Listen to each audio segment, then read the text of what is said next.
हर हर महादेव आप सभी को। दोस्तों, क्या हो कि अगर आप कहीं से लौट रहे हो और अचानक से आपसे रास्ते में कोई लिफ्ट मांगता है और आप उसे लिफ्ट दे भी देते हैं, लेकिन जिस स्थान पे या जिस जगह पे उसे उतरना था और जब आप उस जगह रुकते हैं, आप देखते हैं कि आपकी गाड़ी में या फिर आपकी बाइक के पीछे जिस शख्स को आपने बिठाया था वो है ही नहीं। तो उस मोमेंट पे आपको कैसा लगेगा, सोच के देखिए।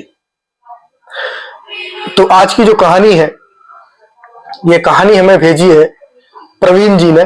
और प्रवीण जी गुड़गांव में रहते हैं और वहीं पे जॉब करते हैं IMT मानेसर में, और अच्छी खासी कंपनी में जॉब करते हैं। और जैसा कि उन्होंने बताया कि वो एक ऑटोमोबाइल इंडस्ट्री में काम करते हैं और जहां पर वो as a supplier quality job कर रहे हैं। तो ये कहानी जो है आज से लगभग 3 साल पहले की है, यानी कि कोविड के बाद की कहानी है ये। और कोविड जब खत्म हुआ था, कंपनियां स्टार्ट हुई थी, लोग अपने अपने काम पे जाने लगे थे। तो इस कहानी में एक छोटी सी घटना है, और छोटी सी घटना जरूर है लेकिन एक ऐसी घटना है कि जिसको सुनने के बाद आप दूसरों को लिफ्ट देना शायद बंद कर देंगे। तो आइए चलते हैं आज की कहानी पर, और कहानी से पहले देखते हैं चैनल का इंट्रो और फिर कहानी की शुरुआत करेंगे।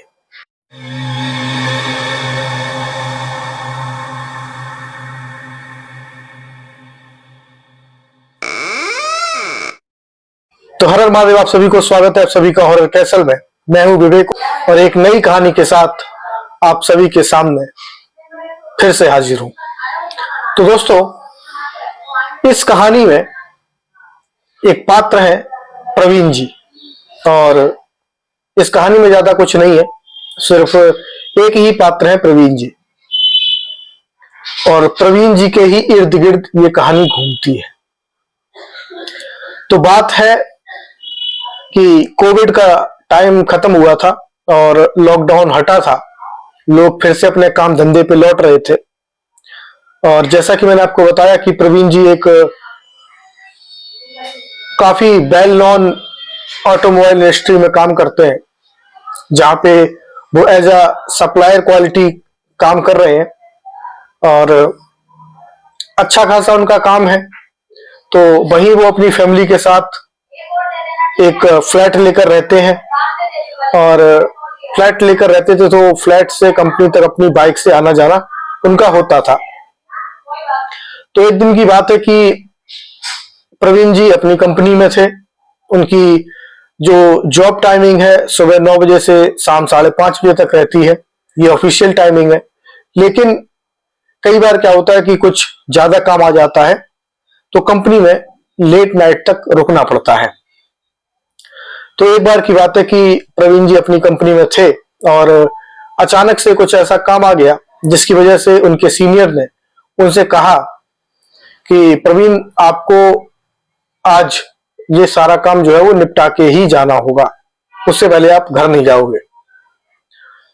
प्रवीण जी ने कहा ठीक है सर, मैं ये काम खत्म करके घर चला जाऊंगा। लेकिन उससे पहले या उस दिन से पहले काफी कुछ ऐसी घटनाएं प्रवीण जी के साथ हो रही थी जो थोड़ी सी एबनॉर्मल थी, लेकिन प्रवीण जी ने कभी उन पर इतना ध्यान दिया नहीं था या फिर इतना गौर फिक्र नहीं किया था।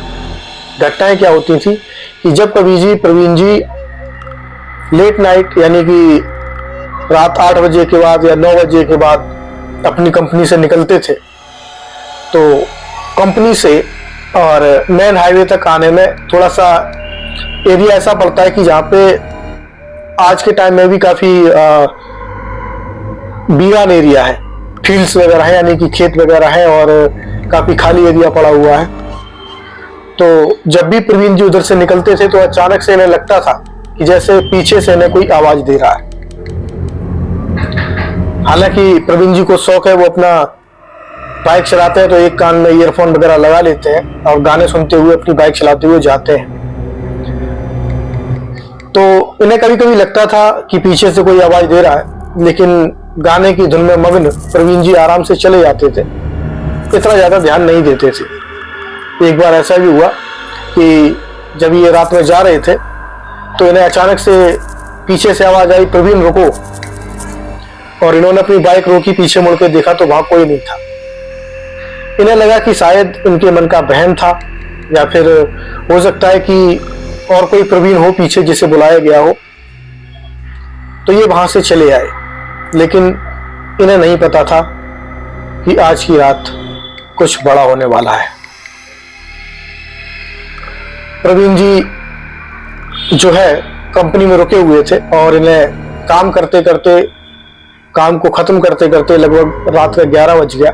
और 11 बजे इन्होंने अपनी बाइक निकाली और गर्मियों का सीजन था, मस्त आराम से ठंडी हवा चल रही थी, क्योंकि गर्मी के बाद बरसात आती है, तो बरसात का ही टाइम था और मस्त ठंडी ठंडी हवा चल रही थी। तो प्रवीण जी अपनी बाइक से मस्त एक कान में ईयरफोन लगा के गाने सुनते हुए चले जा रहे थे। अचानक से इन्हें रास्ते में उसी बीरान एरिया के बीच में इन्हें एक लड़की दिखाई देती है और उसकी उम्र लड़की की लगभग 15-16 साल के बीच की रही होगी। लड़की देखने में काफी खूबसूरत थी, खूबसूरत नैन नक्श, लंबे बाल और कदकाठी भी अच्छी, लेकिन उसके चेहरे पर देखने से मालूम होता था कि इसकी उम्र 15-16 साल ही होगी, इससे ज्यादा इसकी उम्र नहीं होगी। वो प्रवीण जी को हाथ दे रही थी, यानी कि रुकने का इशारा कर रही थी। प्रवीण जी ने अपनी बाइक रोकी और उससे पूछा कि आप यहाँ कैसे खड़े हो अकेले, क्योंकि आप इस एज के भी नहीं हो कि आप किसी कंपनी में जॉब करते हो, और आप यहाँ कहाँ रहते हो और क्यों मुझे रोका है। तो वो लड़की कहती है कि मुझे बस आप आगे तक छोड़ दीजिए, मुझे यहाँ पे कोई गाड़ी नहीं मिल रही है। प्रवीण जी कहते हैं ठीक है, मैं आपको आगे तक छोड़ देता हूँ, आगे तक ही नहीं बल्कि हाईवे तक छोड़ देता हूँ, लेकिन आप कम से कम ये तो बताइए कि आप इतनी रात में अकेले कर क्या रही हैं, क्योंकि ये एरिया ठीक नहीं है और इतनी रात में किसी लड़की का अकेले निकलना घर से बाहर ठीक नहीं है, सेफ नहीं है। और वो भी ऐसे टाइम में जब मोस्टली चीजें बंद होती हैं, क्योंकि कोविड के बाद जब लॉकडाउन हटा था तो इतनी जल्दी लोग ट्रस्ट भी नहीं कर रहे थे एक दूसरे पे, और लोग जल्दी अपना काम धंधा बंद करके घर चले जाते थे।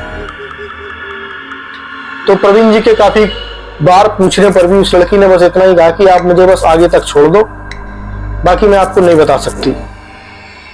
प्रवीण जी ने कहा ठीक है, आप बाइक में पीछे बैठिए, मैं आपको हाईवे तक छोड़ देता हूं। उसके बाद कहानी शुरू होती है कि प्रवीण जी उस लड़की को अपनी बाइक पे पीछे बिठा लेते हैं और ये चलने लगते हैं।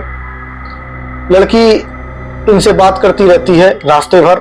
प्रवीण जी पूछते हैं कि तुम्हारा नाम क्या है, वो अपना नाम प्रिया बताती है और बताती है कि वो यहाँ पे पास के ही एक गांव की रहने वाली है, और उसके जो माता पिता हैं वो भी एक कंपनी में काम करते हैं, और वो किसी दोस्त से मिलने के लिए गई थी, लेकिन घर से निकलने के टाइम पे रात ज्यादा हो गई उसके दोस्त के यहाँ से, इसलिए उसे कोई गाड़ी नहीं मिल रही थी, इसलिए वो वहां पे खड़ी हुई थी। प्रवीण जी कहते हैं कि आपको इस तरीके से नहीं निकलना चाहिए देर रात में, और लड़कियों के लिए ये एरिया ठीक भी नहीं है, सेफ भी नहीं है। आपको अपने माँ बाप को कॉल कर देना चाहिए था कि आप अगर लेट हो रहे थे। इस पे वो लड़की कोई जवाब नहीं देती। प्रवीण जी काफी कुछ बोलते रहते हैं, बातें करते रहते हैं, और जिस जगह का नाम उस लड़की ने लिया था उस जगह पर प्रवीण जी जब पहुंचते हैं और अपनी बाइक को रोकते हैं और उससे कहते हैं कि आगे आपका स्थान जो आपने बताया था, अब आप आराम से अपने घर जा सकते हो। लेकिन पीछे से कोई आवाज नहीं आती। प्रवीण जी पीछे मुड़ के देखते हैं तो पीछे गाड़ी पे कोई नहीं बैठा है, और गाड़ी पर ही नहीं बल्कि पीछे दूर दूर तक कोई नजर ही नहीं आ रहा।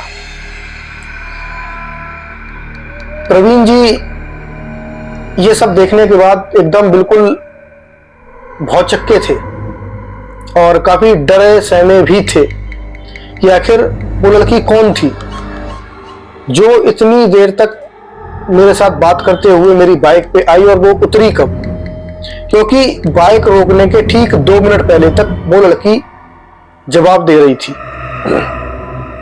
लेकिन बाइक रोकने के बाद वो लड़की या उसका कोई भी मतलब उससे जुड़ा कोई भी चीज वहां पे थी नहीं। और जिस जगह प्रवीण जी ने गाड़ी रोकी थी वहां पे एक ऑटो वाला भी खड़ा था, तो ऑटो वाला कहता, भैया किससे बात कर रहे हो, क्या फोन पे बात कर रहे हो क्या? तो प्रवीण जी कहते हैं कि अरे मेरे पीछे एक लड़की बैठी थी, वो यहाँ उतरने वाली थी और उसने कहा था कि मुझे ऑटो में बिठा देना, लेकिन वो लड़की पता नहीं कहाँ उतर गई। तो ऑटो वाला कहता, भैया मैं तो आपको काफी देर से देख रहा हूँ, आप वहां से चले आ रहे हो, अकेले ही आ रहे हो, आपके पीछे तो कोई था ही नहीं। प्रवीण जी कहते हैं, कैसी बात कर रहे हो, ये अभी 2 मिनट पहले वो मुझे जवाब दे रही थी पीछे से, और जब मैंने यहाँ गाड़ी रोकी तो वो है ही नहीं। उसके बाद ऑटो वाले ने कहा कि आप एक काम करिए, सीधा पहले यहां से जाइए आप मंदिर, और मंदिर जाने के बाद अपने घर जाइए, क्योंकि जो आपको मिली थी उसने शायद अपना नाम प्रिया बताया होगा। प्रवीण जी कहते हैं जी। तो वो ऑटो वाला बताता है कि वो कोई लड़की नहीं है, बल्कि एक तीसरी शक्ति है, यानी भूत प्रेत आत्मा। इतना सुनने के बाद प्रवीण जी पहले पास में ही एक हनुमान मंदिर था वहां गए, और उसके बाद वो अपने घर गए, और घर जाने के बाद प्रवीण जी की तबीयत काफी बिगड़ गई, उन्हें 2-3 दिन तक बुखार आता रहा। उसके बाद जब वो ठीक हुए तो उन्होंने अकेले आना जाना, यानी कि अगर कभी देर रात उन्हें आना होता था उस रास्ते से, तो उन्होंने अकेले आना जाना अवॉइड कर दिया। यहां तक कि काफी महीनों तक वो देर रात अगर होती थी तो कंपनी में ही रुक जाते थे, घर आते ही नहीं थे। इतना डर उनके मन में बैठ गया था। तो दोस्तों, ये कहानी आपको कैसी लगी आप कमेंट बॉक्स में जरूर बताइए, और चैनल को शेयर करिए, सब्सक्राइब करिए। साथ ही फिर मिलते हैं एक नई कहानी के साथ, तब तक के लिए हर हर महादेव।